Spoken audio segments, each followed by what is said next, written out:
Bagaimana jika sebuah kartu tarot bukan lagi meramalkan masa depan, melainkan menentukan bagaimana kamu akan kehilangan nyawamu?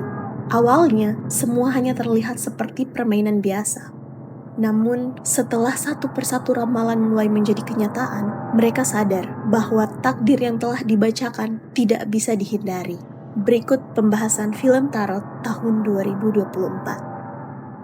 Film dibuka dengan sekelompok remaja yang sedang menghabiskan akhir pekan di sebuah villa untuk merayakan ulang tahun teman mereka, Alice. Suasana terasa santai, mereka mengobrol, bercanda, dan memainkan beberapa permainan hingga tanpa sengaja pembicaraan mengarah kepada Hailey dan Grant, sepasang kekasih yang ternyata diam-diam sudah putus. Momen yang tadinya menyenangkan pun seketika berubah canggung. Saat persediaan makanan dan minuman mulai habis, mereka memutuskan menjelajahi villa. Di ruang bawah tanah, mereka menemukan sebuah pintu tua bertuliskan, "Dilarang masuk." Bukannya mengabaikan peringatan itu, rasa penasaran justru membuat mereka masuk. Di dalam ruangan, hanya terdapat berbagai barang antik yang penuh debu.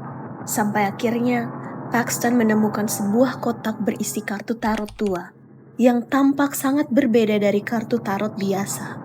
Hailey yang sedikit memahami tarot langsung merasa ada sesuatu yang tidak beres. Namun, karena Alice sedang berulang tahun dan semua orang menganggapnya hanya permainan, Hailey akhirnya setuju membacakan kartu mereka satu persatu. Dia membacakan kartu untuk semua orang, mulai dari Alice, Madeline, Paige, Paxton, Lucas, Grant, dan Hailey sendiri. Awalnya, ramalan yang muncul terdengar seperti nasihat biasa. Ada yang diperingatkan agar berhati-hati dalam mengambil keputusan, ada yang diminta menghadapi masalahnya sendiri. Sementara yang lain diingatkan agar tidak melawan jalan yang telah ditentukan. Tidak ada satupun dari mereka yang menganggap semua itu serius. Hanya Hailey yang terus merasa ada firasat buruk, seolah kartu-kartu itu bukan sedang meramal masa depan, melainkan menentukan bagaimana mereka akan kehilangan nyawa. Keesokan harinya, mereka kembali ke rumah masing-masing dan menganggap semua telah selesai. Padahal mimpi buruk mereka baru saja dimulai. Malam itu, Alice mulai mendengar suara-suara aneh dari loteng rumahnya. Mengira hanya ada hewan yang masuk, ia memutuskan naik untuk memeriksanya. Sesampainya di atas, ia menemukan kartu tarot yang sama seperti malam sebelumnya. Sebelum sempat memahami apa yang terjadi, sosok menyeramkan dari dalam kartu tiba-tiba muncul. Alice panik dan terjatuh. Namun, teror itu belum berakhir. Sosok tersebut mengangkat tangga lalu menjatuhkannya tepat ke arah Alice hingga mengakhiri hidupnya. Ramalan pertama akhirnya menjadi kenyataan. Teman-temannya tentu sangat terpukul. Mereka menganggap kematian Alice hanyalah sebuah kecelakaan tragis. Namun, tidak lama kemudian, giliran Lucas yang mulai mengalami gangguan. Saat berjalan melewati stasiun kereta, ia terus dihantui sosok misterius yang membawa lentera. Semakin ia berusaha melarikan diri, sosok itu justru terus menuntunnya ke arah yang salah. Lucas akhirnya terjebak di jalur kereta. Beberapa detik kemudian, ia kehilangan nyawanya setelah tertabrak kereta yang datang dengan kecepatan tinggi. Kini Hailey mulai sadar, dua kematian itu terjadi persis seperti ramalan yang ia bacakan malam sebelumnya. Yang mereka anggap permainan, ternyata adalah sebuah kutukan. Hailey kemudian memperingatkan teman-temannya bahwa siapapun yang menerima ramalan dari kartu tersebut akan diburu oleh sosok yang ada di dalam kartunya. Awalnya, tidak ada yang percaya. Namun, setelah menghubungkan Alice dan Lucas, mereka akhirnya sepakat mencari tahu asal-usul kartu tarot itu. Pencarian mereka membawa mereka kepada seorang wanita bernama Alma. Ia ternyata mengetahui asal-usul kutukan itu. Menurut Alma, kartu tersebut berasal dari seorang astrolog yang hidup ratusan tahun yang lalu. Wanita itu sangat terkenal karena kemampuannya membaca takdir. Namun, masyarakat saat itu justru menuduhnya melakukan praktik ilmu hitam. Dalam kekacauan tersebut, putrinya kehilangan nyawa. Dipenuhi rasa dendam, seorang astrolog menciptakan sebuah dek tarot terkutuk lalu mengorbankan dirinya sendiri agar arwahnya terikat di dalam kartu-kartu tersebut.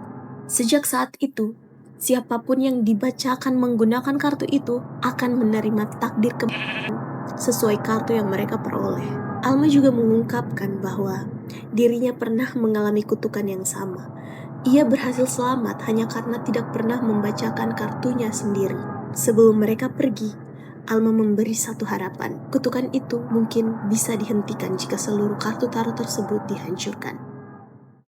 Dalam perjalanan pulang, mereka masih berusaha mencerna semua yang baru saja mereka dengar. Tiba-tiba mobil mereka mogok, dan kini giliran Madeline yang menjadi target berikutnya.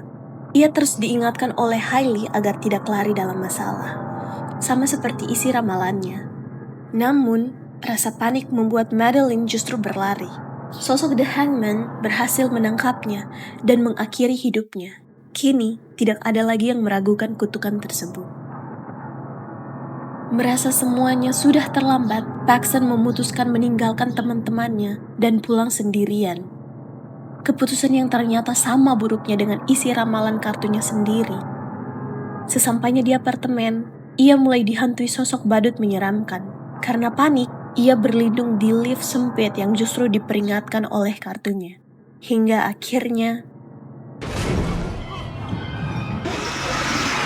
Sementara itu, Hailey, Grant, dan Paige mencoba menghancurkan kartu tarot tersebut. Mereka membakarnya, menghancurkannya, namun kartu itu sama sekali tidak rusak. Mereka kehabisan cara. Mereka kembali meminta bantuan Alma. Alma kemudian melakukan sebuah ritual untuk memisahkan arwah sang astrolog dari kartu tarot. Sayangnya, ritual tersebut gagal. Sang astrolog justru membacakan kartu milik Alma. Dalam sekejap, Alma ikut menjadi korban kutukan yang selama ini ia coba hentikan. Di tengah kekacauan, mereka bertiga terpisah. Kini, Paige menjadi target berikutnya. Ia mendengar suara Hailey memanggilnya dari kejauhan.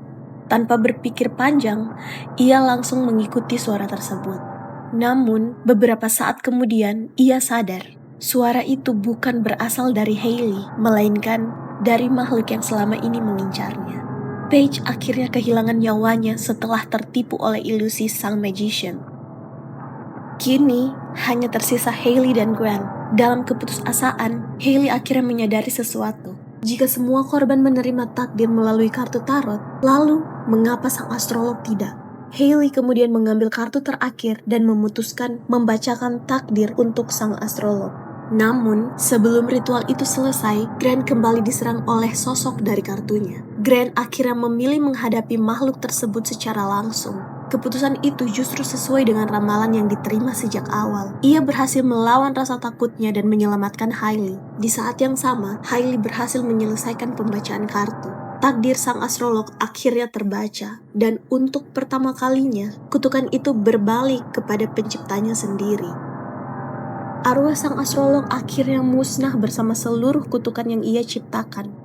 Beberapa saat kemudian, Paxton yang ternyata berhasil bertahan hidup kembali menemui Hailey dan Grant. Kini mereka bertiga menjadi satu-satunya yang selamat dari permainan mematikan tersebut. Dan akhirnya, takdir yang seharusnya tidak bisa diubah berhasil mereka patahkan. Film pun selesai.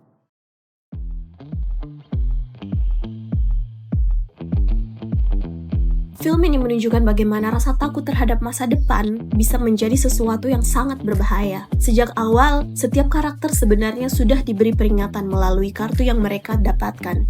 Menariknya, sebagian besar dari mereka justru kehilangan nyawa karena mengambil keputusan yang bertentangan dengan ramalan tersebut. Seolah-olah, semakin mereka berusaha menghindari takdir, mereka dekat pula dengan kematian. Yang membuat film ini semakin menarik adalah akhir ceritanya. Hailey menyadari bahwa jika semua korban menerima takdir melalui kartu tarot, maka sang astrolog pun seharusnya tidak terkecuali. Dengan membacakan kartu milik pencipta kutukan itu sendiri, ia berhasil membalikan permainan dan mengikuti siklus yang telah memakan begitu banyak korban. Meski jalan ceritanya cukup sederhana dan beberapa adegannya terasa mudah ditebak, tarot bisa menghadirkan berbagai desain monster yang unik. Setiap makhluk dibuat sesuai dengan kartu tarot korbannya, sehingga setiap kematian terasa berbeda dan tidak monoton. Bagi pencinta horor supernatural dengan banyak makhluk menyeramkan, film ini tetap layak untuk ditonton. Kalau kalian berada di posisi mereka, apakah kalian tetap ingin mengetahui ramalan masa depan? Atau justru memilih untuk tidak pernah membukanya sama sekali? Tulis pendapat kalian di kolom komentar. Demikian pembahasan film Tarot 2024. Jika kalian punya saran atau request film yang ingin kami bahas selanjutnya, jangan ragu untuk tulis di kolom komentar. Dan jika kalian menikmati video ini, jangan lupa dukung channel ini dengan menekan tombol like dan subscribe. Sampai jumpa di video berikutnya.